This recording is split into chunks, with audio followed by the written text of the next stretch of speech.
Get your thoughts in a moment, Jay. How we're going to go to a shout out from our sponsors, and when we return, game number 2. The 2017 Heroes Global Championship Finals are brought to you in part by Republic of Gamers, Intel, T-Mobile, and NVIDIA. Game 2 rapidly approaching here for the 2017 HGC Finals, and something that I think goes in experts' favor is that they don't necessarily need to bring out a strategy like this again in this series at least. They could if they wanted to, but Genji Abathur is one of those nice tricks to throw into a draft that's like, okay, this is very powerful. Are you going to ban an Abathur? Question mark, question mark, question mark. Yeah, it's Medivh, Abathur, pick your poison, and I really wonder if we'll see the same style of draft that I talked about in the first series against Ballistics, where ADRD on heroes that we haven't seen him on tradition. I'm not saying he can't hold his own on the double support role. It just didn't look as precise as we normally see. Like, the Abathur pick is nothing new for them on Infernal Shrines. The Medivh was banned out. They went into it early, and it ended up paying off, so they could go back to a lot of the comfort things. Remember, they're playing for their spot to get to the next match just to get to BlizzCon. So at this point, it almost feels like if you got any tricks, go ahead and go, or if you got the comfort, see what happens. Where we're going to go. Battleground ready for our second match here, and it will be Tomb of the Spider Queen by Team Expert. But I remember that you guys didn't even mind this for Soul Torturers either. Yeah, this is a map we were talking about as being really exciting to potentially see in this best of 3 because both teams seem to do really well on it. I think Team Expert plays a little bit more technically, and Soul Torturers just kind of aggroes the map. And obviously that doesn't mean that Team Expert's not aggressive, it's just a little bit more technical of a style from them. I do feel like part of the problems for Soul Torturers in that last game too is Skrull was locked out of ETC Muradin. He was an Arthas. He couldn't hit those stuns. He couldn't hit rather roots with the Howling Blast. We didn't see really good rain of vengeances. And sometimes they could have blocked those Sanks from going down. That's what I'm worried about for this team is if Expert takes the tank line again, puts Bad Benny on the Muradin, removes the ETC. Yeah. I'm worried for Soul Torturers. One game away from elimination are Soul Torturers, and they start things off how every team has started off against Team Expert.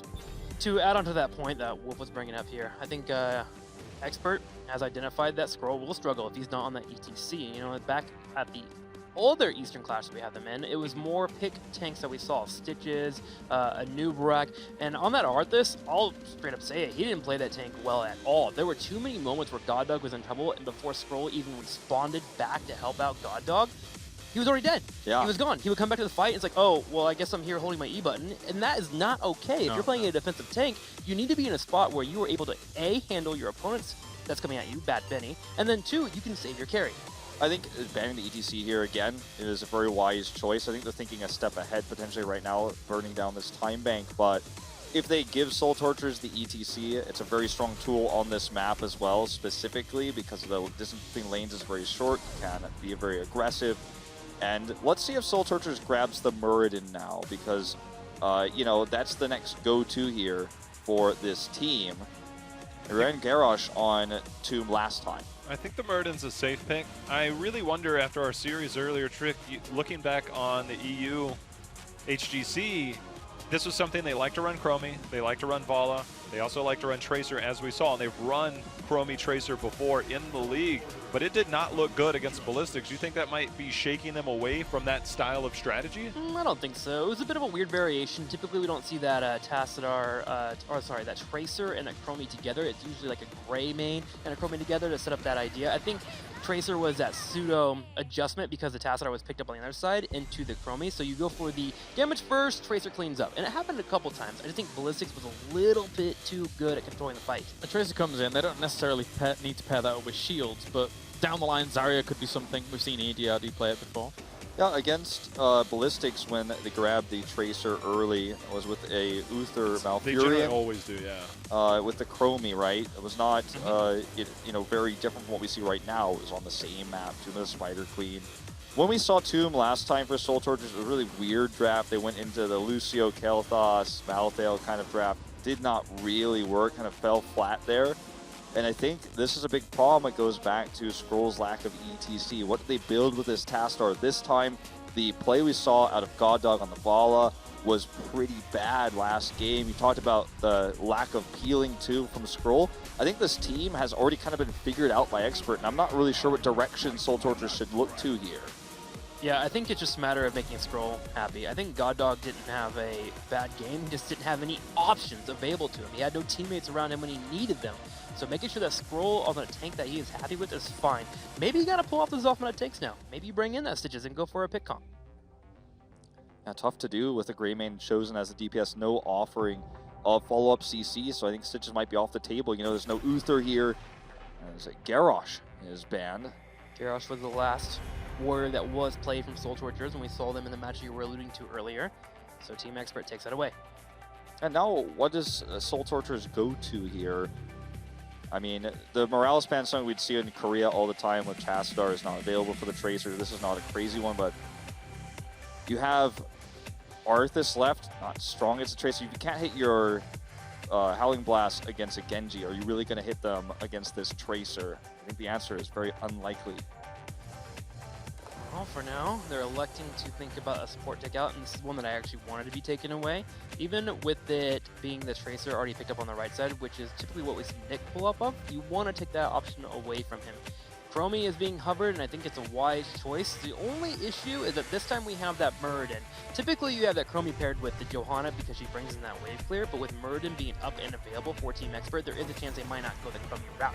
Regardless, you should be safe and ban it out, and they do so.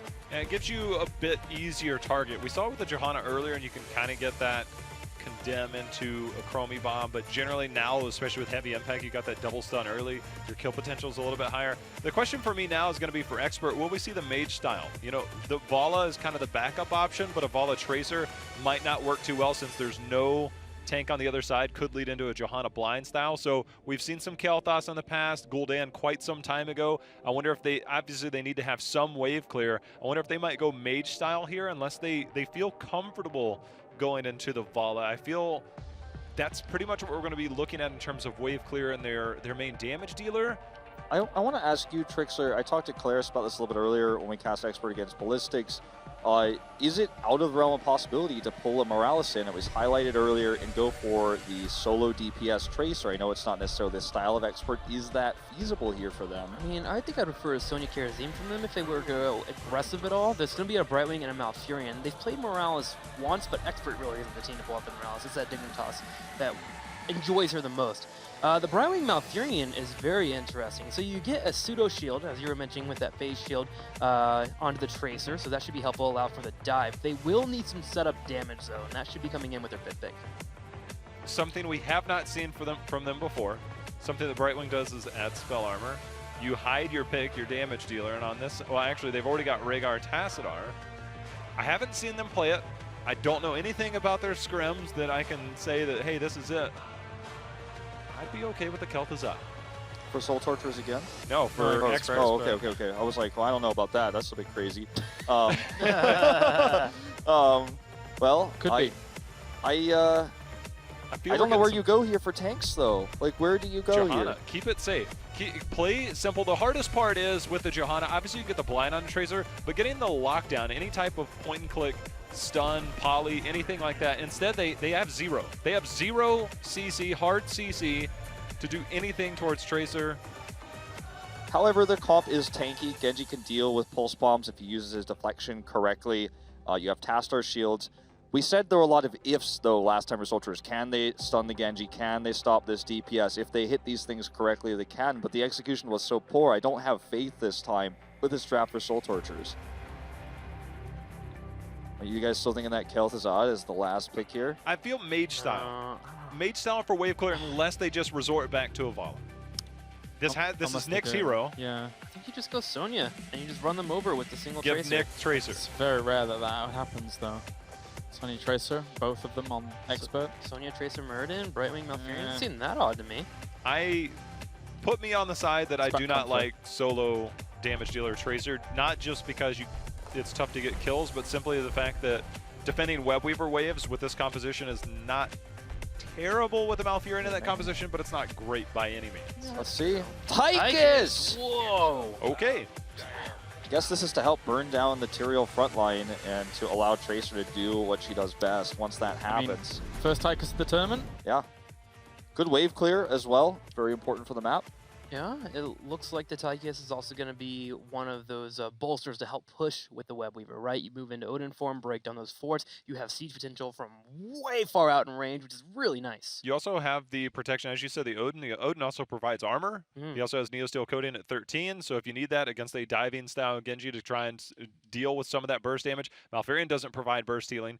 Brightwing doesn't provide burst healing, so maybe a little bit more survivability on that backside. While it actually is a really good choice for this battleground in particular, the Odin, one of the best sieging heroics, one of the most anti-sieging heroics to be able to put the damage on to push or defend. Not too shabby. Unless this is something that they've practiced a lot, which I don't think so. I feel like this is one of the first times where Expert has been drafted into a bit of a bind. Is that? Yeah, I think like feel? both games feel that way a little bit. Both drafts, I should say. But the first game, their execution was so much better, it didn't necessarily matter. In this game, it might come down to that.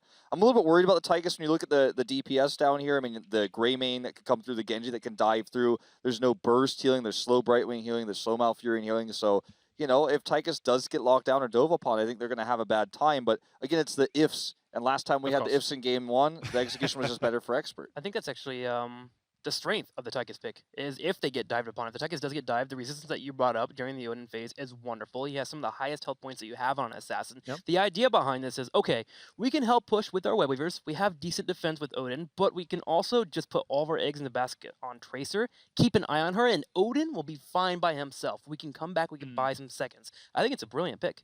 Jayham? I am fully on the Tychus train here. I absolutely love everything he brings to the table. He's under no real threat. Again, there's no point and click stuns, so he's just going to feast up there. Tyrael has built-in spell armor. He can't, in percentage-based damage, he will rip through Tyrael, and it won't be till level 10 that you can hope to get on that. We'll see a bunch of Emerald win. We'll see the Odin. We'll see a lot of things that can deal with that potentially, but it's going to come down to Tyrael on the other side to make sure Sanctification goes down, because if you're met with a Twilight Dream, the Odin, all that stuff, the Emerald win, you're going to have a tough day at the office. All right, well, time to head over to our commentary team here to get into game at number 2. Gillyweed and Dreadnought, take it away. Expert up 1 game in the series versus our Soul Torturers Taiwanese team. Dread, on a scale of 1 to hell, it's about time. How do you feel about the Tychus pick? Hell, it's about time. The first one. I love me some Tychus. I was a bit more on the J-House side of that. I feel like Tychus on a map like Tomb of the Spider Queen, anytime that you can drop the Odin, make sure that you get value out of the Web Weavers. I'm always so concerned about making sure that those gems actually translates the forts. And, it has the defensive side as well. I mean, it's not 10 out of 10, maybe the most meta pick or the most standout, but I think it was a clever adjustment. Yeah, what I would like to see from Soul Torturers now is a hard engage, a hard dive on him, surprise him, jump on top of him with the Tyrael out of maybe some of the vents, so that he is forced into Odining to get that armor, and then in that amount of time, just try to do so much damage that he just bursts through, and then you get rid of you kill 2 birds with 1 stone, right? You're taking out the Tychus, and you are getting rid of the Odin. Yeah, I agree with you. I think that's going to be a really cool approach here. But I feel like the Tracer, this is something that we were talking about a little bit. It's something that is very, very common all over the world to get on a map like Tomb of the Spider Queen. And I feel like that the Tychus is going to really make up for, what she might struggle with in that kind of siege. That's the real clever part of the draft, I feel like, that I like out of Expert. Yeah, let's get to it then. Let's see if Expert can win game 2 and get to the next series to SPT, or if Soul Torturers will be able to tie up the series.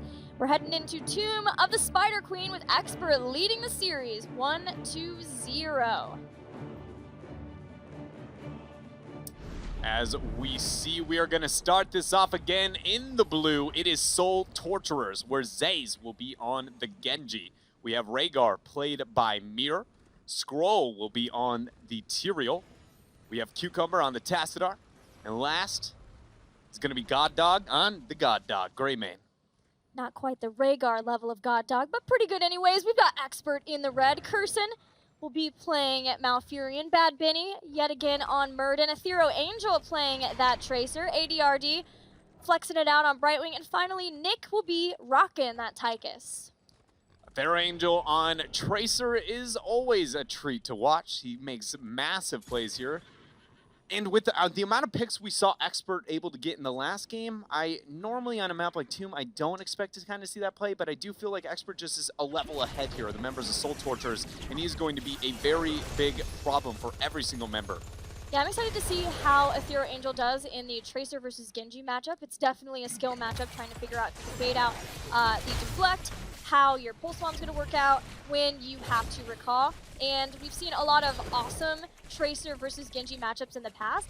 Know that Nick is super well versed in this, so I'm sure that if Ethereal Angel had any questions about that, Nick could give him some pointers as we were heading into the game. I really like the laning decision making coming out from Soul Torturers when they feel like they might struggle with the kill potential or against the members of Expert, rather than going to the same lane, matching them consistently. They send the tasks that are to deal with the wave clear into the 1 versus 4, and then meanwhile send everybody towards bottom. This is something that originally rose long ago out of the Chinese region, and it's really nice when we see others looking to pick that up. Yeah, often when you are thinking that you're going to be behind or don't want to deal with the picks, going to a different lane and trying to push the opposite way from that will help you make sure that you can at least keep the advantage going, or at least keep up with Expert, because you get that earlier burst of advantage. But speaking of wave clear, we've got a Moonburn pickup for Malfurion, so he'll be looking to stack that up. Already got 28, so doing very well in that stacking talent so far. Nice stun coming out onto the Genji pulse bomb, and he is out of here. Expert finding themselves another first blood. Very explosive, much like I mean a lot of what we saw out of them from last game. Yep, it seems like my question has been answered.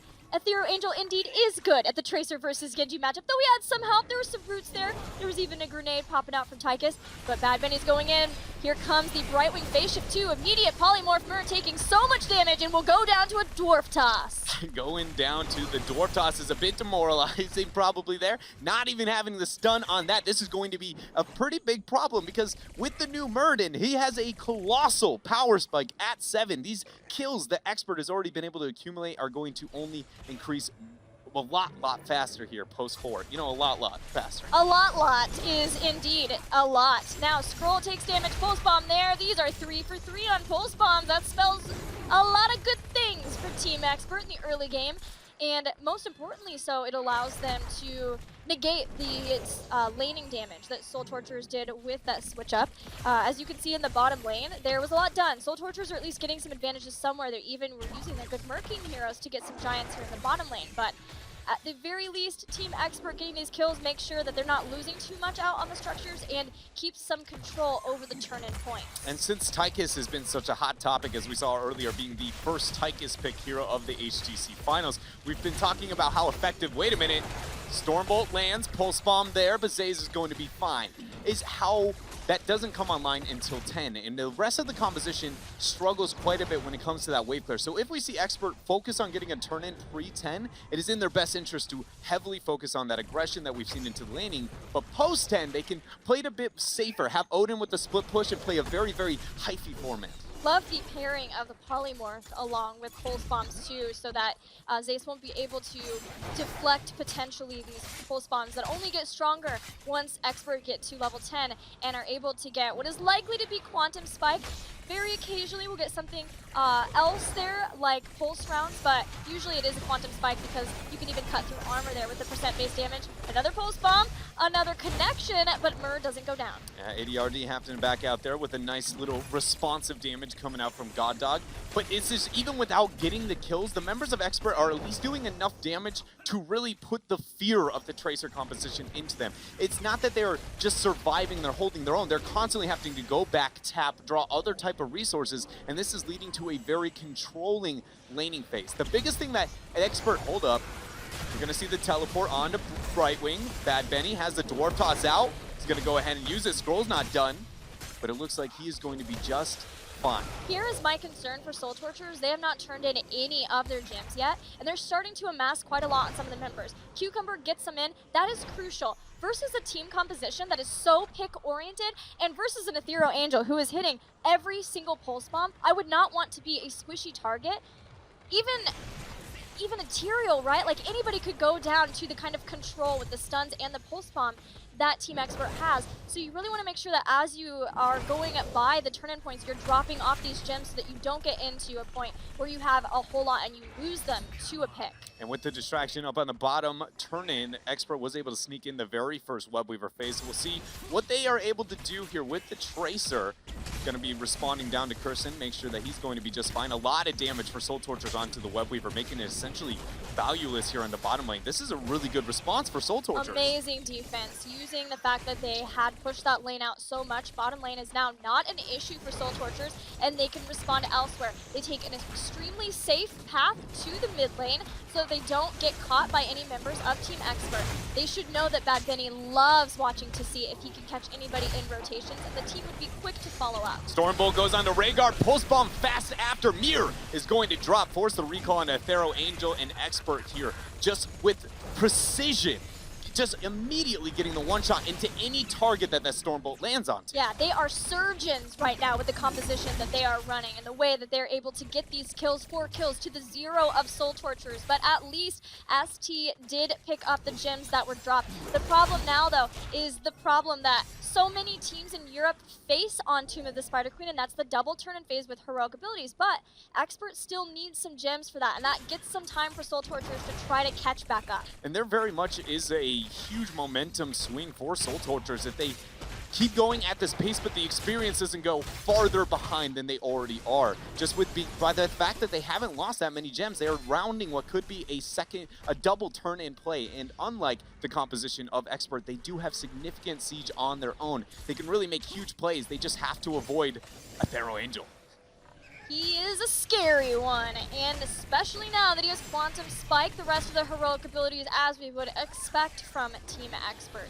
Soul Torturers still just about to get the heroic abilities of their own. That will help them out a lot, but Team Expert getting the Mercenary Camp control, trying to get the lanes pushed in a better way, so if they do get a second turn in after this, they can get a lot more done with it. A lot of damage there for Zays, making the members of Expert at least second guess their positioning as they lock in those heroics. What do we see? Sanctification is go for the throw, understandably so, with the dive composition that they have composed. So nice. Web Weaver phase here for the members of Soul Torturers. So this is what we were talking about. They're looking for the double stack. They cannot lose some of these gems that they already have. They need to win these fights. Yeah, they don't want to lose gems, and that may make them play passive, but they need to make sure they're also getting something done with this Web Weaver phase. At least equalize out the lanes, get them pushed in, and get set up so that they have the control over the turn-in points so that they can get the combo of the secondary turn-in. It's a slippery slope for Soul Torturers. They would like to play safely, that is how they play, but they also are down 1 game in this best of 3. If they lose this game, they are eliminated from the HGC finals. And already with the Tassadar rotation there for Cucumber on the bottom, I'm concerned that they are playing this Web Weaver phase a bit too passive. They are a dive composition, yes, a death ball composition, and they are willing to split with their very first Web Weaver phase. If they do so with the secondary, if they are able to get that immediately after, I just feel like it is a colossal waste of gems for the member of Soul Torturers. They're getting aggressive scroll throughout the El Druin and dove in with Zace, but Expert just completely sidestepped it. Twilight Dream is using, maybe not to the effect of the members of Expert 1. It's going to lead to them backing out. The Web Weaver phase was dealt with rather effectively. Mainly Soul Torturers not getting as much out of that as they wanted, but it did draw out a Twilight Dream. Yeah, a whole lot of things happened, but not a lot of whole things happened from that. Soul Torturers, though, still trying to keep the lave pushed so that they can back off and get the turn, and they have more than enough gems necessary to get that. But you can even see having a turn-in phase and still being behind your opponents and experience is just not ideal for a team. And this is a very interesting kind of problem that Soul Torturers has to answer here. With the Web Weaver phase being turned or attempted on both sides, is losing Sanctification versus the Twilight Dream a winning trade for them? And I feel like with the dive composition, if they can blow up ADRD, the answer to that is yes. But if Emerald Wind goes off, they're going to be wishing that they had themselves that nice invulnerability. Almost 13 for Team Expert. Soul Torturers choosing to hang around in the middle, which does show that they want to go for the fight right now. Dragonblade has been popped. He is going in as Zace, but the members of Expert are able to retreat back, and now they do God what they Dog. would like to do, but God Dog goes for the throw and are rewarded with a kill on Tychus. He goes back in on Athero. Zays gets the follow-up, and they end up getting the kill. The gems now is going to force Bad Benny to dwarf toss and make sure he can secure those, but this leads to Soul Torture's response to an immediate turn-in attempt. This is the moment where they really can swing this game into their favor. What I was saying when Expert would do what they like to do, which is get back and then re-engage. They are famous for doing that. That's why Bad Benny for a long time was playing and rocking so much with his Anu Barak, is because they can retreat, regroup, and then capitalize on a lot of these heroic abilities being used. But God Dog saved the day there, getting the first kill. And now Soul Torturers are in a fantastic position as long as they can make these Web Weavers mean something to them, get some structures taken down. And you gotta love the communication of that skirmish. After God Dog gets the first kill, Mir's just like, I can drop the Ancestral if you want to go in, try and risk that play. Zays with the follow-up. This was just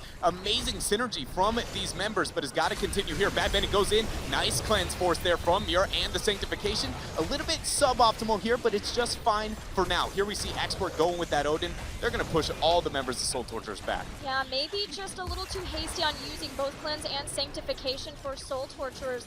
That has been a common problem for a lot of these teams trying to run these double support-ish type strategies. Obviously, Tyrael is a warrior, but sanctification works in that enabling sort of way. The Web Weaver's down.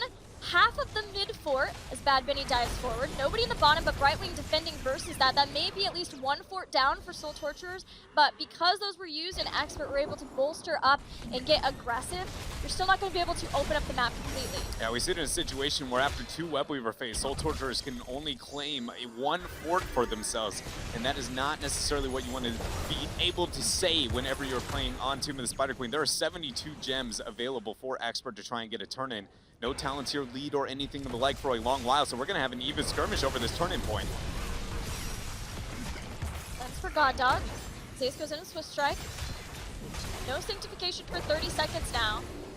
That might be a point for Team Expert to abuse, but Expert also playing fairly safely, knowing that Tychus is a prime target for a dive because he doesn't have Odin for another 20 seconds. But Zays, every time you watch him use any of those cooldowns, and just watch Bad Benny's posturing consistently, he's trying to find for any one of the backliners to overstep a little bit too much, get that follow-up dwarf toss, and make sure that Athero Angel is going to be primed and ready for the fight. They back out, look for the Knights here, but it really is Team Expert is timing their next strike more than anything here. The Soul Torturers have to be responsive because they don't have a major objective to be able to pick up. There is no opportunity to get these gems in the turn-in. So we're just really figuring out, when does Expert think it is most optimal for them to force this turn-in? Expert got the bruisers faster. Now seeing that Soul Torturers have gotten their bruisers, they're just trying to push out the lanes. They didn't get overly aggressive. They didn't immediately go to a turn-in point, but ideally they would like to, knowing that they got the bruisers first and can kind of push this wave out. Turning in the gems before they fight is always nice, because then you're not so worried, but Bad Benny also has a ton. Look, they found Tassadar though, but a cleanse and a dimensional shift. He is A-okay from the pulse bomb. Soul Torture should be looking to try and force a fight, or at least pressure up into the mid fort, knowing that the pulse bomb went down for a small couple of seconds here. I guess he has found himself already back up to 50%. Athero Angel showing why he is known as a very, very scary tracer. But Expert has those 93 gems. They do not want to lose them. Imagine a world where Soul Torturer's full wipes, that all of that work ethic that we've seen over the past few minutes just wasted on this battlefield. Root in after the stun. Scroll uses the ancestral healing. That's one cooldown burnt that Expert can be proud they have forced. This may mean that Soul Torturers backs off from the turn-in and gives this to Team Expert, who could get a gigantic spike in power since they're so close to 16. Here they go, the polymorph, it draws the deflect. Athero Angel misses the pulse bomb, sanctification Oh immediately my after. gosh! And the Dragon Blade too, that couldn't have been more perfect positioning, but it doesn't matter. Genji's already still down. Twilight Dream, and now Nick goes into Odin 4 and the Emerald Wind, pushing all the members around here. But in the end, Scroll gets caught out a little bit too far there, and Expert find themselves another kill. I thought that was maybe the best juke of the whole tournament, getting back into the sanctification, but Team Expert controlled the fight, takedown 2, and will eventually get a turn in, as long as Tassadar is stopped at some point from getting Bad Benny to turn these in. It's so nice to get these gems off of Benny too. Yeah, because you know he constantly wants to be up there and trying to get the zone, so the fact that he's able to drop those off, Expert can breathe a little bit easier. God Dog has to tread lightly there. Nice little juke kind of between the two. But the biggest thing is, Odin's down for 50 seconds. Even if this Web Weaver phase only nets maybe 1 to 2 forts, it's the secondary Web Weaver phase that I'm really looking at here for the members of Expert. And I feel like that's when we're looking towards those keeps, towards those game-ending plays. Benny off to the side, see if he can dwarf toss in and catch somebody with a cheeky flank. Not seeing that, he instead will just get up in the front so that he can create space for the rest of the team to start working on taking down this fort. They have all of the members of Soul Torturers down here in the bottom, so this is where the defense takes place, which means the longer they keep Soul Torturers here, the better mid and top weapon groups will do. That post bomb down, Skrull trying to capitalize with the Holy Ground, but the Polymorph is enough to deter. Bad Benny lands a double Storm Bolt, but it doesn't look like they want to try and pull the trigger quite yet. Middle and top Web Weaver still primed and ready, sieging up, so just keeping them busy here for Expert is a winning trade. Yeah, that's the spike in power that I was referring to for Team Expert, that they're able to take down all 3 forts in one foul swoop, gives them an experience advantage in this game that we just haven't seen just yet. Now being able to have 18 to the 16 of Soul Torturers. Benny continually just seeing if he can jump on anybody. Where are you at? Let me get him. The Dwarf Toss is just such a scary, scary tool after that. The most recent rework going into Murden, we heard a lot of hype behind it, and it took all the way for day number 4 for him to rise to the power. Everybody was questioning, would he make it to first pick, first ban, where they're yet to see the ban drawn out, but Bad Benny is really putting up a solid argument for maybe it should be that way. He has that escape as well as the engage. They almost take him down, but he still had an avatar, if necessary. Interesting revitalized pickup for Malfurion at 16. Gives him back some mana whenever he uses Enervate, but also gives him some cooldown reduction of his own, just like he would be giving to his teammates. Both teams have enough gems to be able to get this turn in. We see a Thero poking up, trying to scare them off. If we see anybody overextend whatsoever, you know that Bad Benny is looking to strike. Mir has to make sure that he's kiting into the back line. They find themselves one. Nice cleanse there from Mir. That keeps him alive, but now we know that Bad Benny is going to be capitalizing the fact that there is no longer a cleanse available.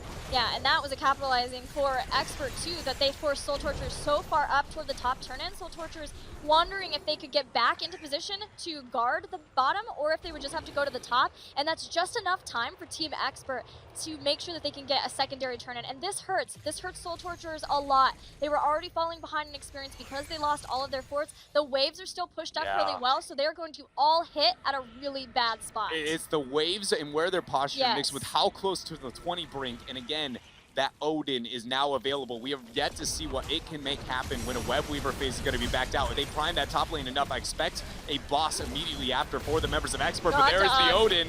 Ancestral Healing saves God Dog, and then there's the Sanctification with the Holy Ground too, but all it does is make sure that God Dog lives. It doesn't give them the initiation that they would ideally like. Twilight Dream hits.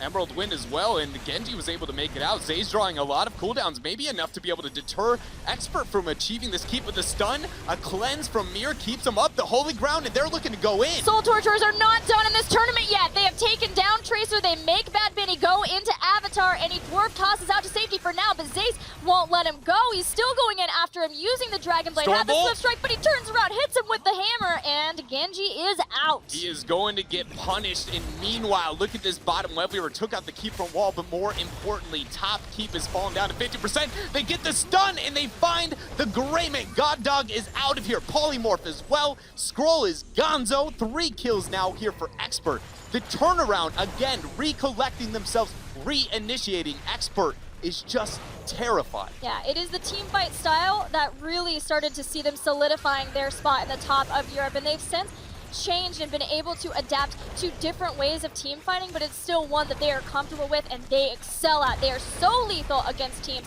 3 kills, a keep down. Benny looking for more. Dimensional shift away. They'll at least walk away with a double keep play. Oh, they didn't get the mid keep. My bad, but at least 1 keep down. You know Bad Benny is terrifying when just one Dwarf Toss can force a dimensional shift on a full HP Tassadar. It's just nope, right on out of that situation. Nothing to do with that.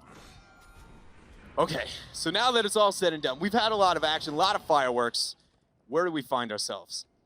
Soul Torturers, that level, that obviously is a big problem here, but at least they do have near enough gems for the Web Weaver phase. I think the biggest problem here is the fact that so does Expert, already dropping off those 36, 11 in hand, and the boss is a big question mark for both these teams. Yeah, that is why Soul Torturers are putting Tassadar in the top lane. They're pushing that top lane.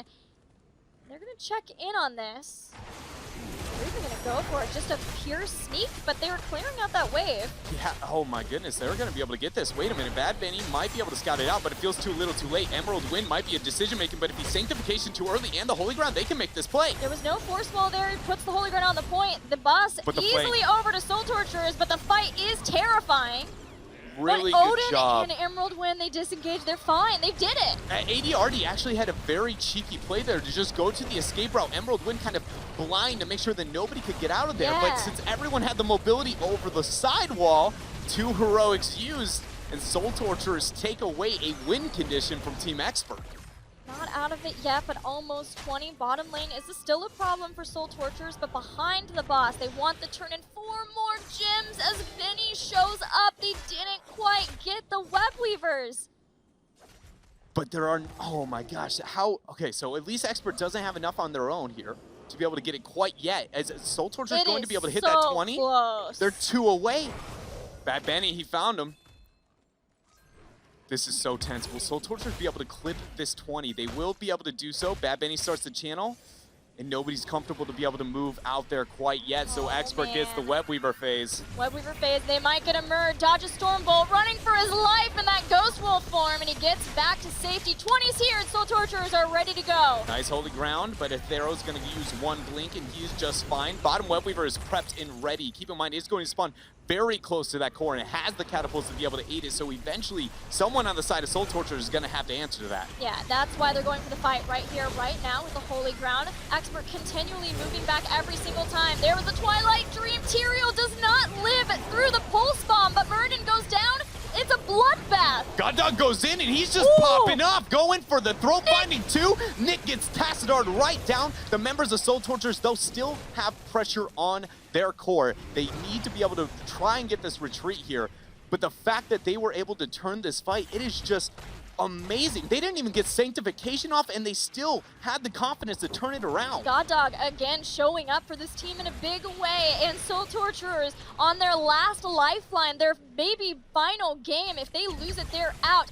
Are able to get enough kills to stay in this game again. But unfortunately, it took so long that they do lose another keep. 1 solid keep left between Team Expert and the core of ST.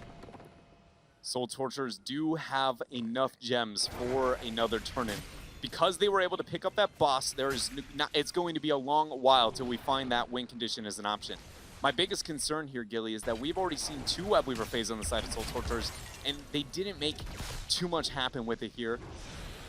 At this point, they can't have that happen anymore. They need a minimum keep, possibly looking for game, because Expert's pressure between those 2 catapults, and again, because the boss is not available for so long, it feels like when these gems are turned in, they need to be looking for game. There's Ping. Skrull wants to Holy Ground, cursing Cursing. into the rest of the team. He has Twilight Dream as he comes out of this Ice Block. Emerald Wind there too. He uses it to get away with the Astral Communion. Mirror getting caught on the backside, and then Nick getting the big red button all over God Dog. Expert just gets 2 kills, find a third. And what felt like such a tense game for so very long, Expert immediately just shuts it down with a fast opener. Yeah, that was all Curson. The team came in and helped. Most certainly they came in and helped. The Emerald Wind was awesome, but to know that he would have Twilight Dream out of that Ice Block, use Astral Communion over the wall, he baited and he delivered. Soul Torturers have lost 3, they've lost 4. There's only Tassadar left, and Team Expert will be able to clean up the core and take this series, moving on to the final Deciders match versus Super Perfect Team.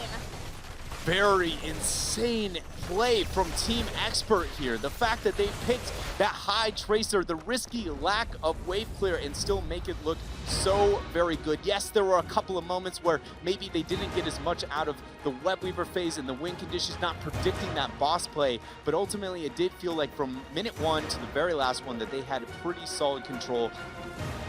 But you gotta give a shout out to Soul Torturers here. I feel like that was some amazing play that they stood up to a dominant team fighting team like Team Expert, was able to turn around fights even being men down. Yeah, it's been awesome to see Soul Torturers both versus Team Expert and SPT. This is not the Soul Torturers you would know before. This was the super team. 3 members of old Soul Torturers and 2 from Deadly Kittens. They felt like they had a long time to figure out the meta by watching the other groups. They knew they had to be the team that adapted the best. It just wasn't quite enough for them in this potential group of death. And with that, we are going to send it over to our analysts to get a couple more thoughts and breakdown on that game. That's right, Expert stays alive here, and it wasn't all too easy though, to say the least. Unfortunately for Soul Torturers, they are now eliminated, but it was a good match overall, if not a bit slow and steady and paced. Slow and steady wins the race. Wolf4 t-shirt said that exact same quote on it just a couple of days ago. Wins the game, not wins the race. It's Close still the enough. same. It's still the same. But either way, the Tychus pick came in at the it came in at the end. As soon as we got off here, oftentimes we continue to talk about the draft, right? We could probably talk about the draft for forever. But the Tychus pick, I really liked it. Of course, it was a slow, steady pace. It wasn't like the dominant 17-1 or whatever it was in game 1. Yeah. But it was enough to get the job done. And I think that's all Expert wants to do because they have a much tougher test ahead of them. It was a safer pick, obviously, than the crazy Genji Abathur style that we saw in Yeah. game 1. You've got this slow, methodical hero that kind of cues forward, goes for a dash, ends up dropping. You know, this mech on him is just very safe, gets that extra armor, and you burn down the material. Doesn't always end up being that way, and Expert did have some problems in that game, but I think the big moment there that decided everything was just the bait there where you see Kirsten just poking, and then the ice block into that jump Twilight Dream. He took Soul Torturer's desperation of trying to get back in the game and used it against him, which is always a clever play in itself. But no, on the Tychus train, man, it was a wonderful pick. It was safe, and that's the power in picking it, right? Making it hard for you to be dive upon. A final point on that, using that as bait, it goes back to the fact that there was literally no CC on the other side. So what do you do to interrupt any Twilight Dream? You can't. It was literal bait because there was no real threat. I mean, obviously there's sanctification, things that could have come out in that team fight, but that was literal bait right there. Well, thank you very much, guys. It's time now to go over there and go over with Kev and go over with Benny. Thanks so much, James. We are over here and we're ready to do an interview. I'm here with Bad Benny, Warrior player from Team Expert here, and congratulations on your win, of course. Fantastic. You move further into Group D. One more match to go to claim that BlizzCon spot, but I got to ask you, the quality of your play, is it due to some secret kind of horse camp preparations? Not this time around. For the Western Clash, it was the horse camp. Now it's just eating some spicy food in Korea and practicing. Fantastic. Well, let me get your opinion on this group. How did this play out? I know that first match against Ballistics was a tough one. Did that play out the way you expected? Did you come into this group knowing it was going to be a tough challenge there against the Korean team? What are your thoughts on that? I thought we would do better against Ballistics. They had done really good preparation, actually, so they ended up with much better drafts, and yeah, we didn't stand a chance, basically. So we expected to do better against them, but we're still confident we can take the second seed now. Awesome. Well, one more match to go. Super perfect team from China. How are you feeling about that matchup? Is there any particular approach you plan to take in that? You've seen some games out of them already. How are you feeling? I'm a bit nervous. They look like we didn't think they would be able to be that close to Ballistics, because they still put up quite a fight, I think. But I think we can win it.